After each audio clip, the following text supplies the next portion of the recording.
is Brandy Richards. I'm 25 years old. I race for KTM Elite Off-Road, born and raised in Lake Havasu City, Arizona.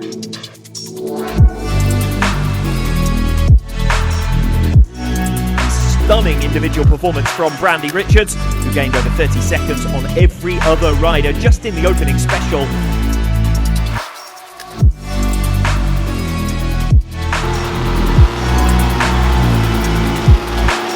The Americans finishing over 45 seconds clear of Team Spain in the overall classification.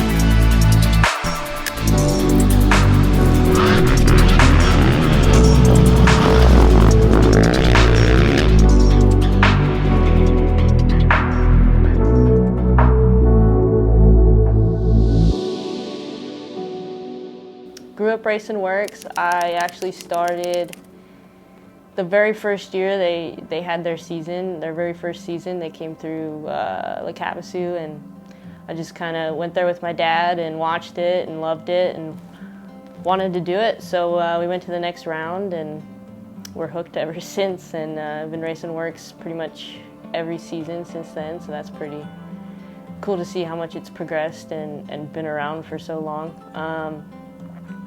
Grew up racing that. I've raced the 50 class. I've got a few 50 championships and 65, 85. I think 85s I started to focus more on motocross, and kind of following that I rode for the Monster Energy Kawasaki team for a few years and raced Loretta's and all the amateur nationals, and Loretta's was sweet. I raced it for like 10 years and I only got like 2 championships out of it, so that was quite the feat to get those. Those were tricky, just having to put everything together. 3 motos in 3 days, and well, I guess it's kind of like the whole week you go there, but it's pretty, that was pretty cool to get. 18, 19, I kind of focused more on off-road and creating a career in that, which at that time in off-road women's racing in off-road was pretty low. I mean, there was some very good pros and stuff, but no recognition at all. I mean, we were racing with the C class. So going into that, I just kind of wanted to focus on like growing women's racing in off-road, because there's so many talented women, and we just like don't have a place to go to like make money. So like you see a lot of talented women having to quit after about 18, 19, because by then you can't have your parents support it, and you're also not making enough money to support it, and there's no support for it. So you see a lot of women retire, which is kind of, I've seen so many talented women retire over the years, so it's kind of sad. So I just wanted to try building that so we have a place to race, and like you can have support and women on teams, which is really cool to see now. There's so many teams looking for women and having women on their team, so that's incredible to see. Like just to see how much it's grown over the past like 5 to 10 years is incredible. Like, but I think just getting the recognition towards it has been the biggest part of it, and just growing them into real professional athletes. I think that's what women lack. I think that's why we haven't quite gotten the support that we need, and like the recognition is because we don't really have true professional athletes in women racing, which is like growing now. I mean, now there are a few, but I think that's the gap that women are kind of lacking over the men, is like the professional athlete part of it, and having like a full base schedule and just structuring your training and just like training, really. Like that's the biggest part of it.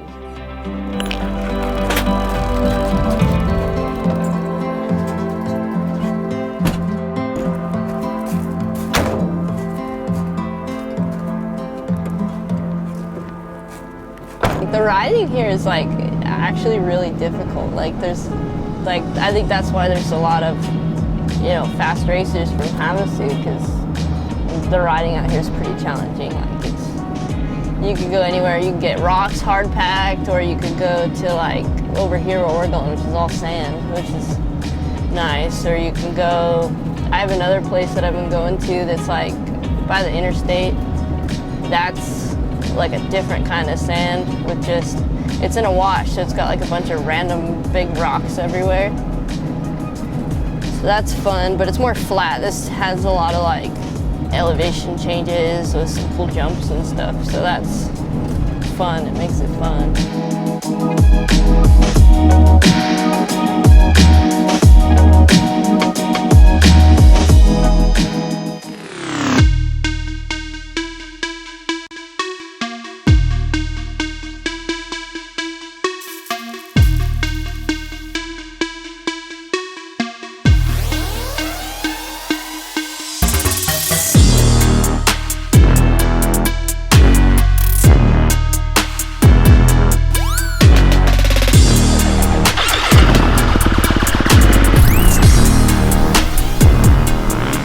Riding part of it, I don't know, it's different every week. So like I'll probably ride like 3 or 4 times this week, or maybe next week we have the Worcs at Mesquite, so I'll probably only ride like 2 or 3 times leading up to that. So it's kind of different just depending on what races is coming up.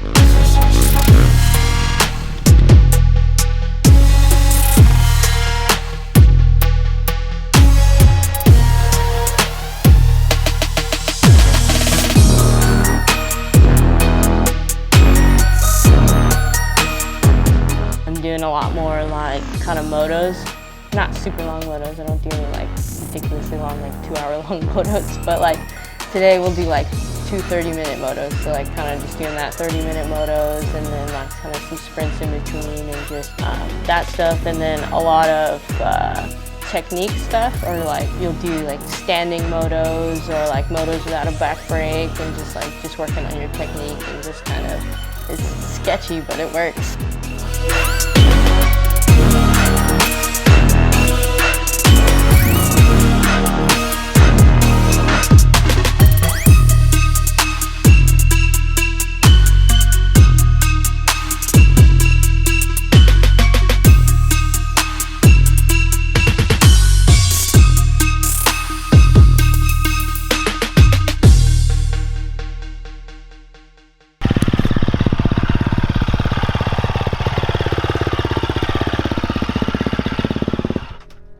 So ISDE, that was quite the adventure. So I left early, like a few days early. We left Thursday, got there Friday morning. We ended up not even being able to walk till Sunday, so we got a nice little extra day Saturday to adventure and kind of check out Italy, which we never get to do. So that was pretty nice. And then Sunday we started walking. I think it was Sunday or Monday. And we were walking like, the first couple of days we were like just jamming them in. We did like 4 tests each day just so we could kind of get them done and know what we needed to walk more or less. So like we were walking 20 miles a day, and then slowly leaned down to like 10 miles a day or so. But we walked every test at least twice, some of them 3 or 4 times. So the whole week before that, you're just walking and just checking everything out. And then we went to the test day where you just kind of get on your bike, get a feel for it, make sure, move everything and get it all ready. So like when we were close, and I told myself, because at the end of the day, like you don't really know. I knew our test times were close, but I didn't know exactly like down to milliseconds. I didn't know who won. So like that first day, I never really, I didn't know that I had won every single test until the end of the day when you look at the times. But I told myself if I won that test that I'd really I'm gonna win every single test. So at the end of the day, I found out that I did win that test by like half a second. It was close. It was like maybe a little over half a second, but it was close. It was within a second. I was a little shocked, but like honestly, it's kind of more unbelievable than anything. Like I look back and I'm like, dang, did I really do that? Like even in the moment, it never really felt real. Like I never felt like a bunch of pressure, or like I never felt like I struggled or anything. It's just, I don't even, like, it's hard to explain because, like, even now I'm still, like, in disbelief that I did that. Like, that's insane to go there and win every single test and no one ever doing that. Like, I saw you all over the internet. it was, even over there, people were just like, no way. Like, everyone was shocked. Like, I even have some legends of the sport come up to me and tell me, like, holy cow, like, that's incredible.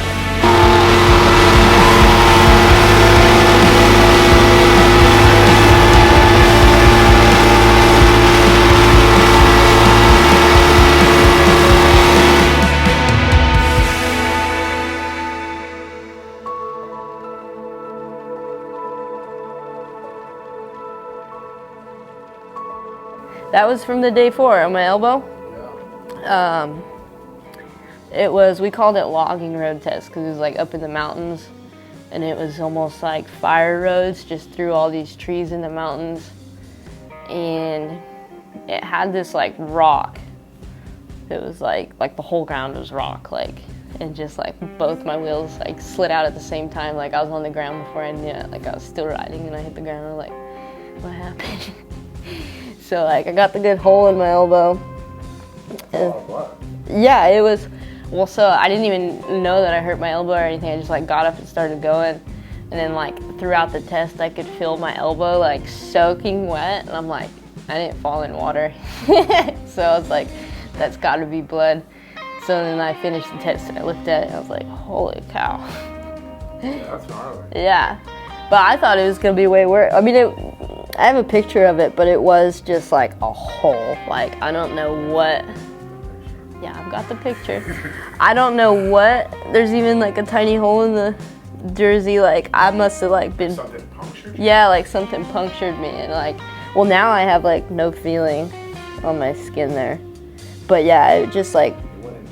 It went in deep because like when at the next check, Doc was checking it out and he like stuck his whole finger in there. He's like, I just want to make sure there's no rocks in it. So he stuck his whole finger in there and I was just like, that's my elbow you're in. That's crazy. Yeah, so I had to get a couple stitches and then like that was sore. These are all Worcs photos. That was like one of my first races. Glen Helen. I couldn't tell you where all these other ones at. That was, I won my 50 championship. They gave away the 65. I won a 65 for winning the 50 championship. That was cool. 7P, that was my number. There's a podium. Here's me. The old Worcs finish. Dang. I haven't looked at these photos in a minute. That's cool. I know we got more. I know we got more. Oh, I raced the KTM challenge when I was a kid. Supercross. Oh, did you? Yeah. Why don't you have that free?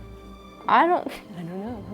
I've got. That'd be cool with you, you know what I mean? I've got the helmet they gave us, and I've got like James Stewart, Travis Pastrana, Kevin Windham signatures all on it. I know, right? How is that not in a frame? What else do we got here? Oh, these might be pre-racing. Yeah, those are pre-racing. Oh, there's so many.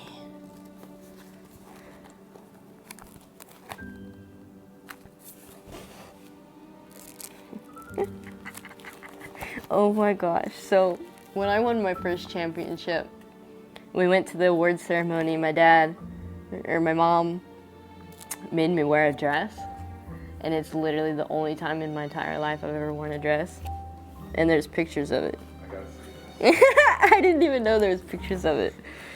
This was like the very first Worcs Awards ceremony. We're gonna get, everybody's gonna love this one. I mean, they're kind of small and you can't really like, but I'm there in a dress. They're kind of terrible pictures, but they're there.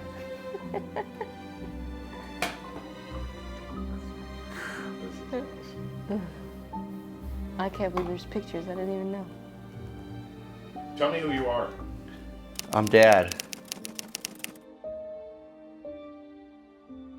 What got Brandy to start racing going into this? Were you an influence in this, or? Well, I used to race when I was 15, 16 years old. I used to race three-wheelers, and I loved it, and my parents ended up pulling the plug on me. So when my kids got old enough, I bought them bikes. Actually, we started out on quads, and then went from quads to the PW50. And one time she went down the road wide open, hit some whoops, swapped out, and I thought we were done riding bikes. She got back up and rode that bike. So then I figured, okay, we got something here. And then it just kind of took off from there. For me, it makes me feel like she achieved what I anticipated she can achieve. Because I told her from, I don't know, probably 6, 7 years old that she had something special. And if you work hard, you can be a world champ. And she pulled it off. But she's really trained her, or changed her training and everything in the last year and a half. And since she's done that, I mean, she's really stepped it up. Because that's a rare thing, and that's to be an elite athlete or a world champion. That's what you got to do. And I always preach to her, it's all in the homework. If you do your homework, you line up with anybody, you go, I got every one of you, because I did my homework.